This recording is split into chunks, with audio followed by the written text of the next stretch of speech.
Hello everybody. What a brutal summer we're having. It's been so hot and so dry. For those of us who have some kind of water feature, we're very, very grateful. Just the sight of water, the sound of water will make you feel a little cooler. Now this is a larger pond. We're probably about 20 feet across and it involves some kind of maintenance. But what I want to do today is how you can get a water feature into your yard on a much smaller scale. Now I've got a little demo set up. But first of all, I want to show you a very simple water feature. Well, this is example one, and really all we have is a large concrete, it's a flower container bowl, a planter as you would say. It's got a hole in it, you can plug it. Basically there's a pump, there's a tube, there's a water feature. This is a lovely bronze dancing fish. I've got a jet of water coming out, and I've got it splashing on the stones. If you don't want stones in it, you can take the stones away and you'll get more sound. Or you can do a hybridized version, just have it just like that, a little bit less. So if you're plugging anything outside, just make sure that you have a ground fault interrupter somewhere in the circuit. Well, this is my second example. This is a manufactured, purpose-built little tabletop fountain, and I like this one an awful lot. It doesn't splash too much. Now, if you've got a surface that can be damaged, then obviously splashing is a no-no. This one though will give you a tumbling water effect that if you have a light bouncing off it, it gives that wonderful kind of reflected light look. Again, that will create that kind of cooling effect. Now obviously it's not going to give sound. These are designed more for the areas where you don't want too much splashing. And the water comes along, if it was level, will come all the way along this bar here, and then it just runs down this surface. And if you bounce a light off it, that light will reflect that kind of wonderful flickering effect that can give you an idea that there's water involved. Not a lot of sound. Again, sound tends to be splashing, and splashing it may not be a fine example. So in terms of the bones of this, quite simply, let me just pull that up. There is a pump, tiny little pump, and has little rubber feet so you don't get any vibrations. And you just stick it on the bottom there. It's got some air in it. If you hear a lot of noise, and often there's air that needs to get out of a system. And it goes away just like that. Well, I set up my little demo area here. I've got a reservoir. It's actually a bus tub full of water. The pump, perhaps the most important part. If it's too big, it's going to create way too much of a movement of water, and you might lose it all, and the pump could burn out if it dries out the reservoir. This is a clever little chap because it actually ranges from 55 to 160 gallons per hour, which is quite powerful. So what you need, and this is where you get into technical difficulties, is the right size tubing. Well, there's all kinds of tubing there. I've picked a slightly larger one than I normally would have for a pump of this size, but it does fit nicely right over there. And it's usually a good solid push on, so it's not going to come free. Now the water feature you may have a different gauge pipe on the end. And the nice thing about all these plastic pipes, if you go to any hardware store, they're readily available, is that you can bring your little feature down, get the one to go over it, and just push it on. That's the next size up, and that can slide over there.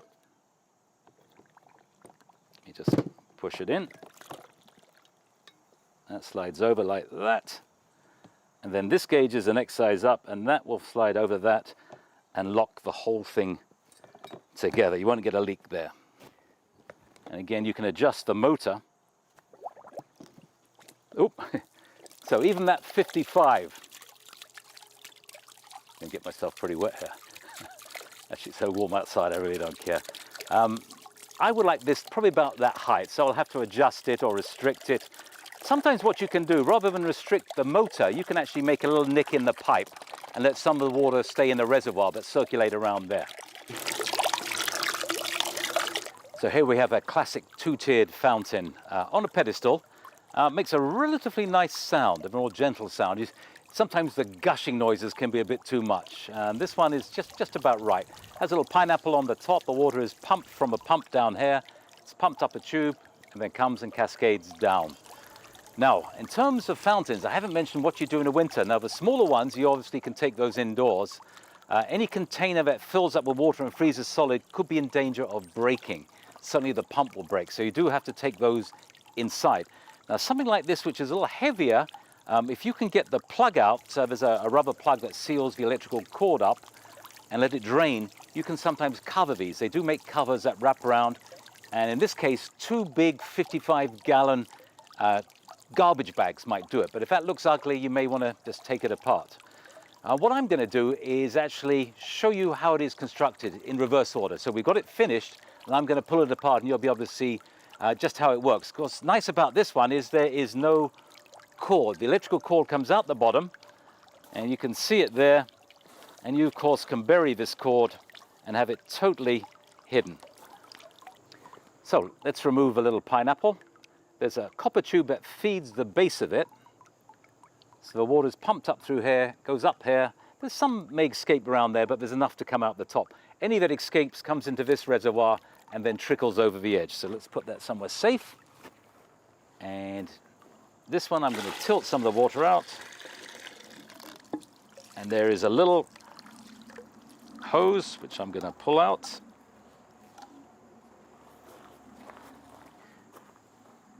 And this is the pump holding unit, and it's a little step up. So I'm going to pull them out the way and show you where the pump is. Now there's the pump. Quite simply, very similar to one we had before. You might have noticed these little shims. Now to get the water to spread evenly around that second tier, we had to shim it up a little bit. Now, if you're looking close here, you'll see a little plumbing fitting. It's a white plastic, probably 1 inch diameter, and right in the middle of it is a rubber plug. I'm going to pull him up a little bit. There he goes. The water's going to drain out. You can split this open. So this will open like that. And the bowl is actually pretty heavy, but I'm going to use my body and I'm going to use my legs just to drop it down. And there. So for winter storage, take the pump out and it could sit quite happily like that. With any concrete, just make sure you're not letting it sit on wet soil. If you cover it, that's even better. But if it's freezing cold and dry, there is absolutely no problem. Concrete won't be damaged. So I'm going to say goodbye now, and then very quickly, using super strength, I'm going to put this back together again.